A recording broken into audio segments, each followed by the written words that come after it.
e casaram e foram felizes para sempre. Quem não ouviu essa frase? E é isso que o Senhor deseja para toda a família de Deus.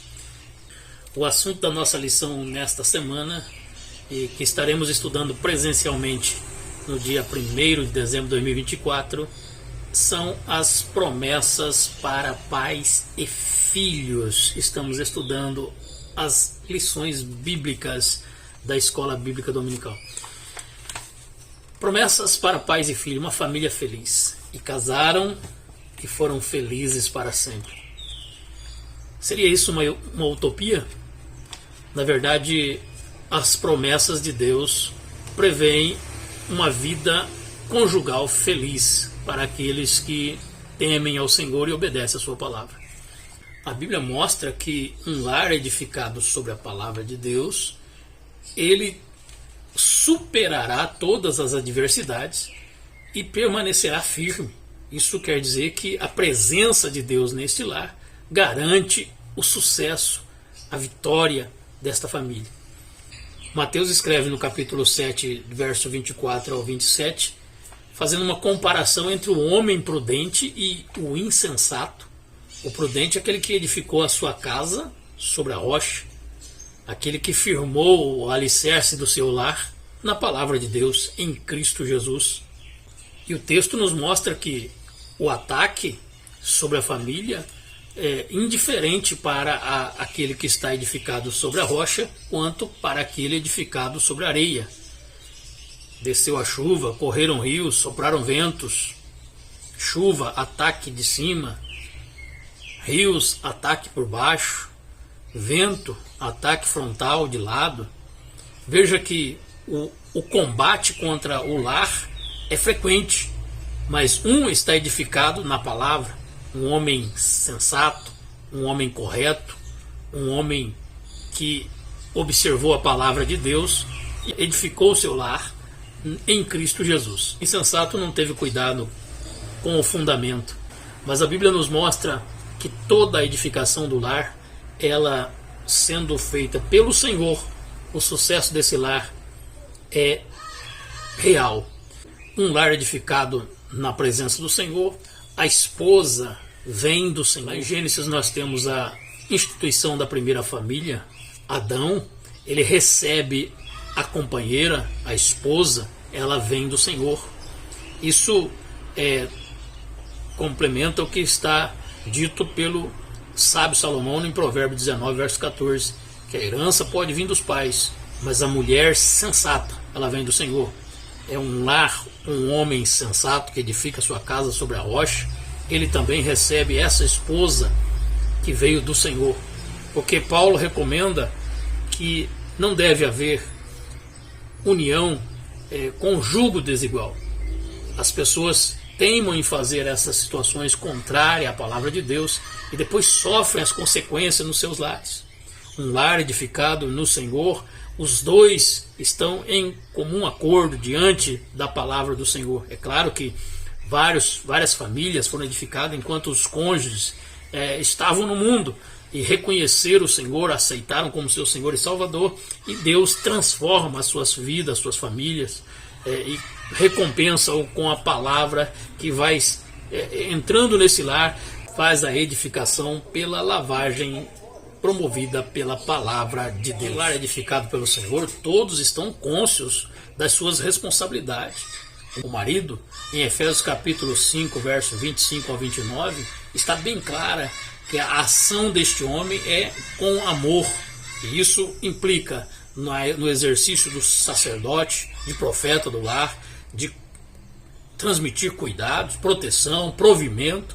As responsabilidades desse homem estão implícitas neste amor com que Cristo amou a igreja. E a esposa, da mesma forma, como a igreja está sujeita a Cristo, uma mulher submissa, que representa a igreja amada por Deus, é também ali ela, aquela que vai nutrir a vida dos filhos com a presença de Deus, pela orientação conjunta com o esposo, e vão edificar esse lar na presença do Senhor. Provérbios capítulo 31, do verso 10 até o verso 31, uma representação muito clara das ações e atitudes que essa mulher toma dentro do lar, como uma mulher de Deus que representa realmente a igreja santificada pelo Senhor. E não somente Provérbios, mas Efésios capítulo 5, verso 22 a 24 fala sobre esta submissão, sujeição da mulher em amor diante do esposo, para que junto eles construam o lar que o Senhor está edificando, porque se o Senhor não edificar a casa, em vão trabalham os que a edificam, e se o Senhor não guardar a cidade, em vão vigia a sentinela. Os filhos também têm as suas obrigações. Primeira, a de obediência aos pais, respeito, honra, consideração. Efésios capítulo verso 1 ao 3 fala sobre esta obrigação dos filhos, além de que os pais não podem provocar a ira aos seus filhos, como está em Efésios capítulo 6, verso 4, mas criá-los na doutrina e a demonstração do Senhor. A obrigação dos pais é ensinar a palavra de Deus, a orientação correta de como as atitudes dessa criança, desse jovem, vai ser desenvolvida a partir dos ensinos que vêm do Senhor Jesus. Por isso, em Provérbios capítulo 22, verso 6, fala para ensinar. O pai deve ensinar o filho no caminho que deve andar.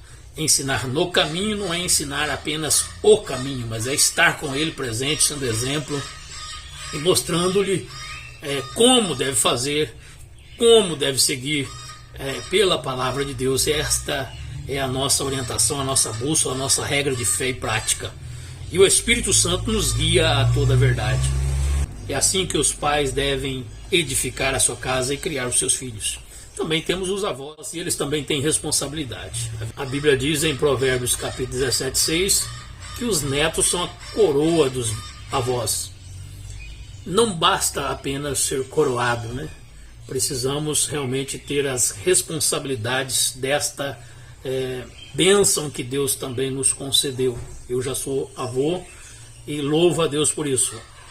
Aos avós recomendo a leitura do Salmo 78, versos 3 e 4, onde nos fala que a nossa obrigação é contar os feitos do Senhor aos nossos netos, aos nossos filhos e netos, para que de geração em geração os feitos do Senhor sejam proclamados e eles possam temer a Deus. Além de tudo isso, nós temos que olhar que os netos também têm obrigações.